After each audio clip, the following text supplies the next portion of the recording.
Hey guys, this is Haruhi, and today, or rather tonight, I'll be reacting to the 2019 Pokemon Day Pokemon Direct. Now, you're probably wondering, why is Haruhi whispering?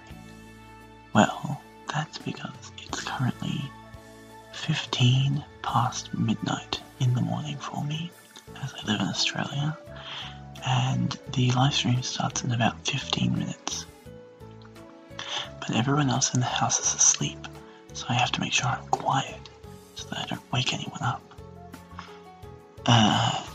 I've started recording this earlier than the direct starts because I wanted to get my thoughts out about what I think is going to be in this direct, just to pass the time, because honestly this weight's killing me.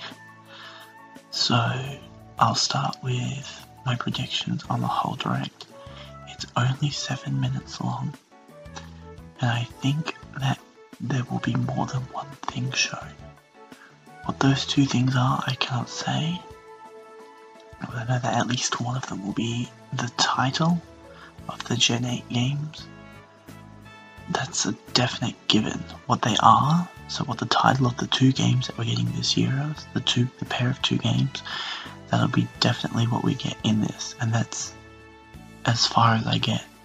But I do think that because it's about 7 minutes and they're not going to have as much random fluff as they did in the Pokemon 20 Direct, because that was 20 years obviously, so they had to talk about the fact that it was 20 years. This year's 23 years, and it's not as much of a special number as 20. So I don't think that they'll have as much fluff around the fact that it's 23, so we'll get more stuff. So I definitely think that there'll be more than just the name of the games. Maybe we'll get some footage, maybe some new Pokemon. But also I think they're going to show either a spin-off or an update to a current game that exists that's not Let's Go. So maybe they'll have new content for Pokémon. Maybe they'll have new content for Pokemon Quest. Maybe they'll have a little bit of a segment on Pokemon Go. Honestly, it could really be anything. In terms of spin-offs, they could show Mystery Dungeon. They could start like a new series. They could make a new spin-off. They could bring back an old series like Pokemon Rumble on the Switch, Pokemon Trode on the Switch, which is also called Pokemon Link, Pokemon... I was going to say like a stadium type game, but the reason they don't do that anymore is because the games are already in 3D. Junichi Masuda has already gone on record stating that there probably won't be any more now that the games are in 3D, because the reason that they made them back in the day was that people wanted to be able to like see the fights play out like they would in the anime, so they made these 3D stadium games to hook up to the 2D handheld titles. But now that the games are in full 3D since X and Y, there probably won't be a stadium type game, although I would like to see maybe a game sort of like Pokepark, or the mini games of the stadium games, where it's just like a bunch of fun things that you can do. Maybe flush it out a bit more, something like that. Pokemon Ranger, I would love a Pokemon Ranger game on Switch, but I don't see that happening because of the way Pokemon Ranger works with the stylus on the DS. There's nothing like that on the Switch. The Switch does have touchscreen, but that means that you would only be able to play Pokemon Ranger in handheld. I don't think they'll make that, but I would love a Pokemon Ranger game. Maybe they can figure out a way to make it work. Mystery Dungeon, I already said that, I believe, but I love Pokemon Mystery Dungeon. It was one of the first games I have memories of playing outside of like Pokemon. Was like the first video game that I played ever, because it's my earliest video game memory. But Pokemon Mystery Dungeon, I think it was Blue Rescue Team once, I rented from like a video DVD rental place, and in the 3 days that I had it, I beat the whole game. And in the manual, I wrote in the notes section of the manual, despite not owning the game, for the person who next borrowed it not to delete the save data because I had beaten the game, and then I borrowed it and it was deleted, so I ended up beating it again. But I really liked that game. I have all the Mystery Dungeon games, or all the ones that I can get my hands on. I have Blue Rescue Team. I don't have Red Rescue Team though on my Wii U Virtual Console. I thought, what's the point in buying both, so I just bought Blue. And then I have Explorers of Sky also on my Wii U Virtual Console. I used to own both Time and Darkness in hard copies, but I ended up selling them because when I was younger I would trade games in a lot. But I have Sky on my Wii U Virtual Console, and it's probably my favourite of them. I also have Gates to Infinity on the 3DS, and I had Super Mystery Dungeon on the 3DS. I beat it once, and I couldn't really pick it back up, because, I don't know, the newer ones aren't as good as the older ones in my opinion. Like, they look fantastic, and I love the story, but like, sometimes I just feel like I'm in a rut with them. I like the way they used to be, and I much prefer going back to them. Maybe it's my bias to Gen 4, which I'll actually get onto in a second regarding something else, but I really like Gen 4, so I really like the DS era games. I can go back and play any of them, and they're all a really good time. All the Ranger games, all the Mystery Dungeon games on the DS, all the DS main series games, I just really like them. Another thing that they might show, if they're like, I don't want to say ballsy enough, but if they're ballsy enough, they could show us that the next games after the first Gen 8 games are remakes and they're Diamond and Pearl. There has been a lot of Diamond and Pearl in Pokemon lately, putting my bias for Diamond and Pearl aside. There's, in the anime, Mallow has got her hands on a shaman. It appeared in an episode after she was in contact with her dead mother, and it just like appeared out of nowhere, and then now she's taking care of it. And I find that very odd that they have like this flagship Gen 4 legendary, like Shaman's like really popular, and whenever you see Shaman you're like, oh, Gen 4. So I think it's odd that they have Shaman of all things, but I feel like that's a hint towards something, because the anime doesn't just randomly give trainers Pokemon for shits and giggles. They do it because it's leading up to something.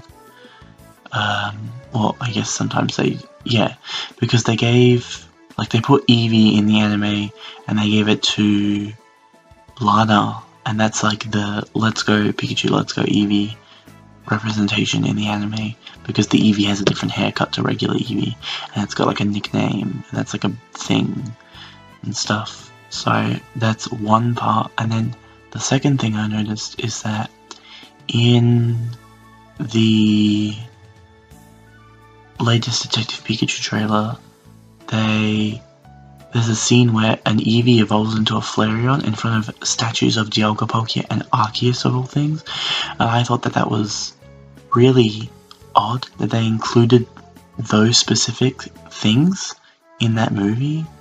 So I'm thinking, and there's also a bit more Sinnoh stuff in that movie. Like, I know in the first trailer I saw a poster for the Sinnoh Championships, and I'm wondering if maybe Sinnoh really is next and it's coming sooner than I think.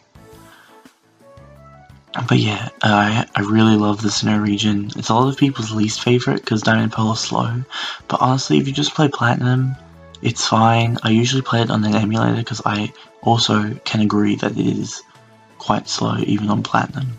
But I just love it to death. I love the Sinnoh region, I love the characters, I love the new Pokemon, I love the designs, I love the designs of like all those things, and I really love it.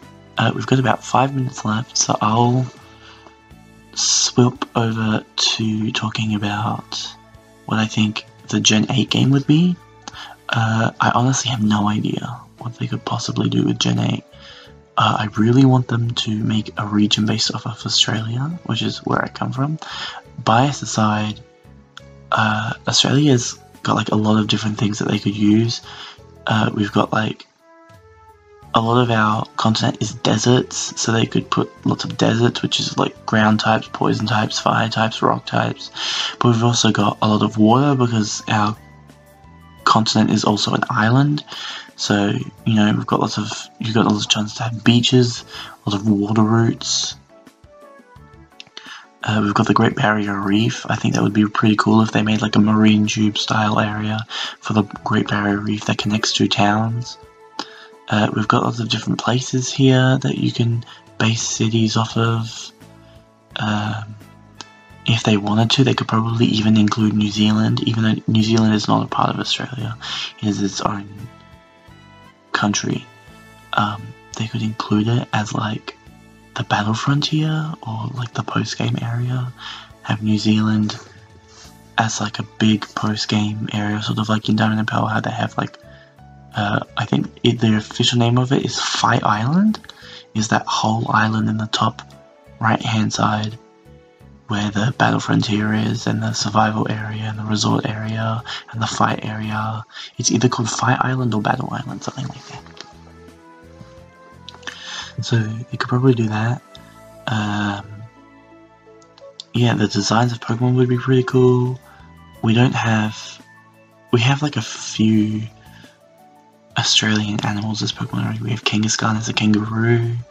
We have Kamala as a koala. Those are like the two big ones I can think of. But like there are a bunch of Australian animals they could base Pokemon off of. We've also got a lot of the deadliest animals in the world. So I can see the Pokemon from the Australia region being very deadly to humans, maybe?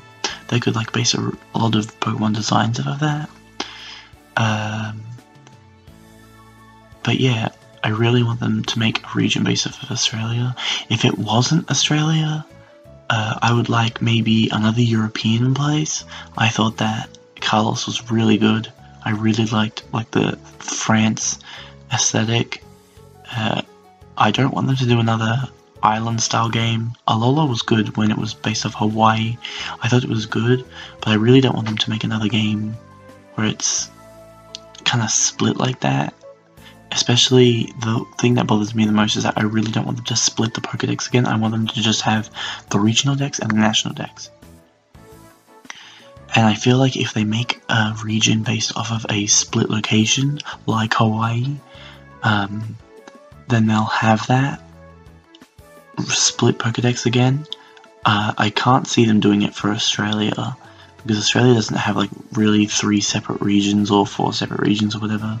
It's kind of just like desert in the middle, and then everything on the coast is like beaches and stuff like that. There's very few places where it snows and stuff. But yeah, if it wasn't that, I would like maybe somewhere in Europe, maybe South America or Africa. Those places sound pretty cool as well. But yeah, so we're about 1 minute out from the direct starting. It's like, this is really exciting. I was awake and I was playing Fire Emblem Warriors, and I was like, alright, I'm gonna stop playing and take a little nap, because I know that I'm gonna have to record this live stream, my reaction to the live stream, and then edit it. And I don't want to be like up at 12:30 trying to edit this and stuff, so I took a nap, and then it was like 11:47 and my phone's like screaming at me, wake up, because I put an alarm on. I put like 3 alarms to make sure I didn't miss it, and I woke up on the first one, which was 11:45. It was 11:47, so we're about to start. We're about 20 seconds out, according to my timer on my phone and stuff. Let's see. Oh, it's starting. Welcome to the Pokemon Direct. I'm Ishihara from the Pokemon. Tsunekazu-san. Today, I would like to share some very special information with all of you.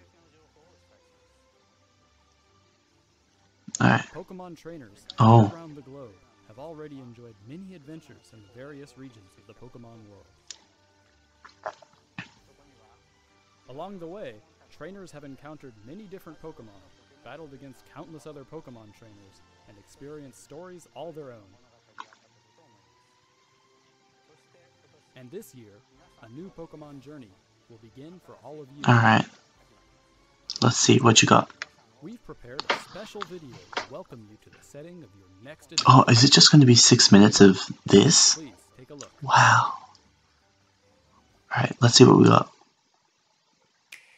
Nintendo Switch. Oh, this game looks really good.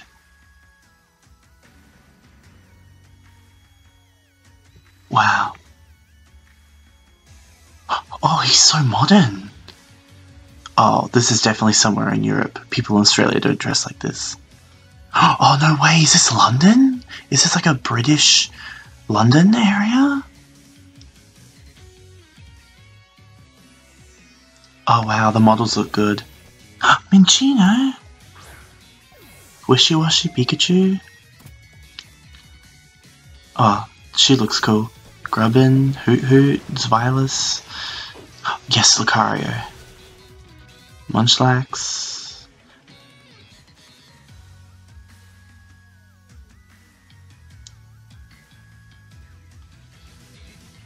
A sports field?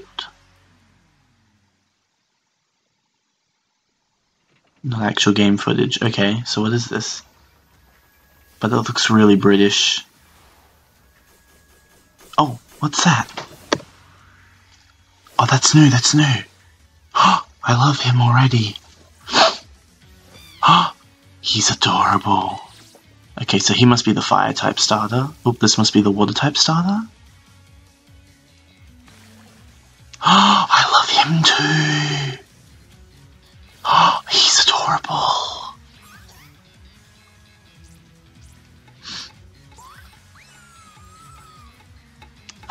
The grass type starter.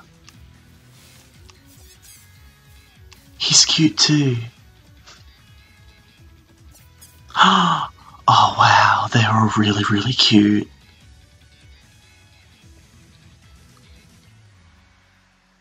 Alright. Pokemon Sword and Shield? That's cool. Wow. What titles? That's like... Oh, that's really cool. Today, we are pleased to announce all new entries in the main series of Pokemon RPGs for Nintendo Switch. The logos are really cool. Pokemon Shield. And for an introduction to the adventure that awaits you in these games, I'd like to ask this next guest to tell you more. Oh. I'm Junichi Masuda from Game. Oh my goodness. Working as the producer for these titles. I love you, Masuda. I really, really like Masuda. He's so nice. I tweet at him all the time and he's so polite. For the veteran Pokemon trainers who have experienced so many adventures with us up until now. For the new trainers who held a Pokeball for the first time in the Pokemon Let's Go Pikachu game, or the Pokemon Let's Go Eevee game. And for all those out there looking to become Pokemon trainers for the first time. I really think that this is going to be kind of British, a British area. These will be new entries to the Pokemon series. Role-playing games that will get any player fired up and excited. Wow. Since these are new entries, naturally, you'll find that they take place in a new region. Alright. Never before seen Pokemon living there, and new adventures you've yet to experience. So let's turn to the director of these games, our own Mr. Omori. Ah, cool. Omori's still directing. I'm Shigeru Omori from Game Freak. I'm working as the director for Pokémon Sword and Pokémon Shield. The setting of these games is known as the Galar. The Galar region. Galar is an expansive region with many Wow. containing idyllic countryside and contemporary cities. I'm sure someone will eventually find out what this is based on. I don't really know what this region's based off of. The people and Pokémon live here. and they've worked This together game looks to develop amazing. industries in the region. Here in The trainers look really cool. with the newly discovered Pokemon, you choose to be your first partner, aiming for the enviable and admirable title. Looks like we've still got gyms. So let's get to know the Oh, look at them, they're adorable. The chimp Pokemon, Grookey. Grookey, Previous he's Pokemon cute. is full of boundless curiosity. The rabbit Pokemon, Scorbunny, which is always Oh, Scorbunny. Wow. Water lizard Pokemon, Sobble. It's a bit Sobble. timid, shooting out attacks as it hides itself. in the Honestly, I love them all so much. But I think Choose one of these distinct the Pokemon rabbit is my favorite, the fire set out type. across the Galar region on a new adventure. I think he's just really cool. I think he's like the cutest of them all, but they're all super Along the duper way, cute. There will be many more never before seen Pokemon waiting to meet you and be discovered. Wow. As we work on the development of these games, our goal has been to create the greatest Pokemon experience The yet. greatest. We're challenging ourselves to try new things, while still treasuring what makes Pokemon special. So we hope you'll all be looking forward to the adventures awaiting you in the Galar region. Oh. So, what did you think? Pokemon Sword and Pokemon Shield will be released That'll probably be a November release. 2019. The logos are so cool. And that's not all you'll have to look Oh. forward to in 2019. What else? We've got plenty in the works for the Pokemon brand that we hope will delight Okay, they're not going to tell us though. you. Thank you all for tuning in today. Wow. That's so cool.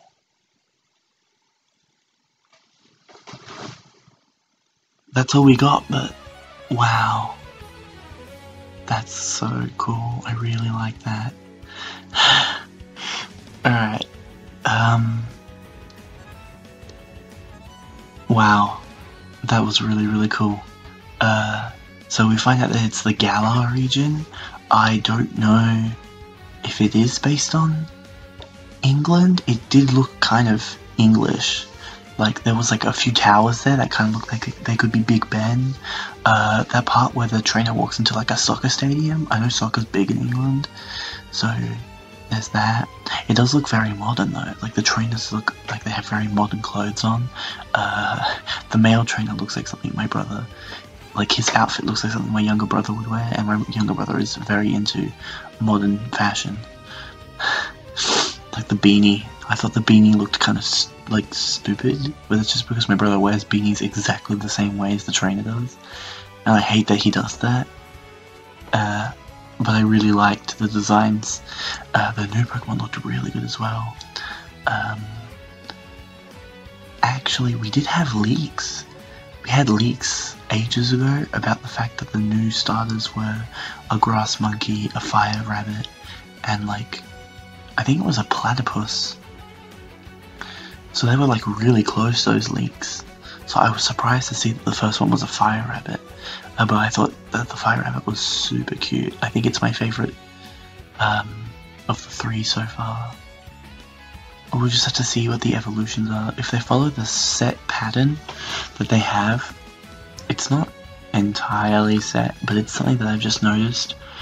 Since Gen 1, they've always had like a cool starter, a starter for the girls, and the third starter. And it seems to follow the same pattern of like rotating. So Generation 1, the cool one was Charmander, the girl one was Squirtle, and the other one was Bulbasaur.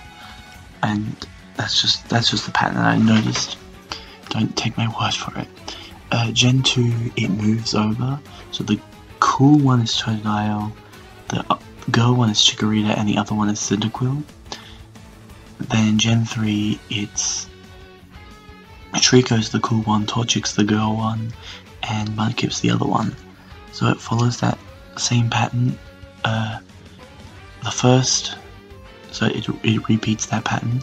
So Gen 1 is, if we go cool girl other, it's fire, water, grass, and in Gen 4 it's also fire, water, grass in that order.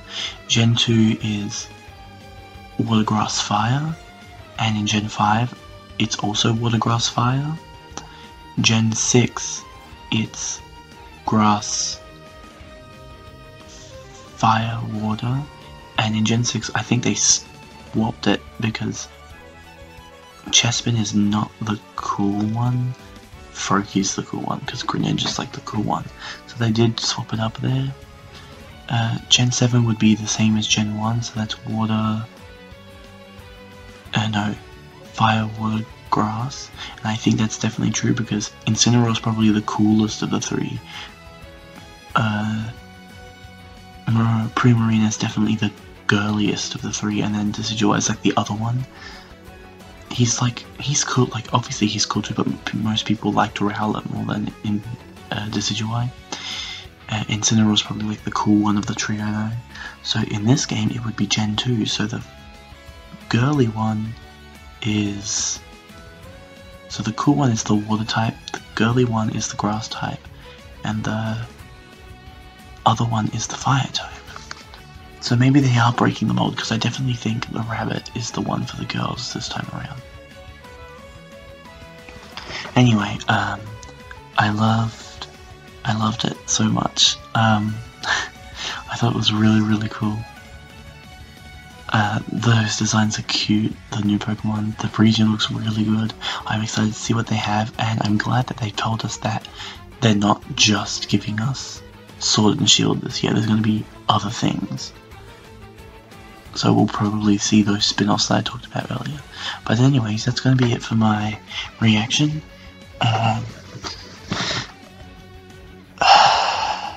Sorry, I'm just thinking of how I should end this. I'll definitely react to any trailers that they put out to this, if I can, because Pokemon tends to put out trailers like really late at night for me. I remember in Sun and Moon, I would stay up until like 3 AM to catch trailers sometimes. One I can remember really clearly is the Alolan Forms trailer, where they showed Alolan Vulpix. I had to stay up until like 3 AM to watch that, and by the time it actually aired, I was like in tears, because I was so tired and delirious. And they just put like these really cool Alolan Forms, and I was like, oh my god.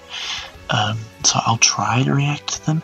If I do, it'll probably be when I wake up, unless I know that there's a trailer coming that day and I stay up for it, like I did for this one. But yeah, that'll be it. I've got some more Fire Emblem videos lined up. Fire Emblem Heroes. I am trying to summon for Legendary Roy, and if I get him, I'll probably make a video based on him. Using my current main team, I'll swap him out to be my S support and show him off a bit.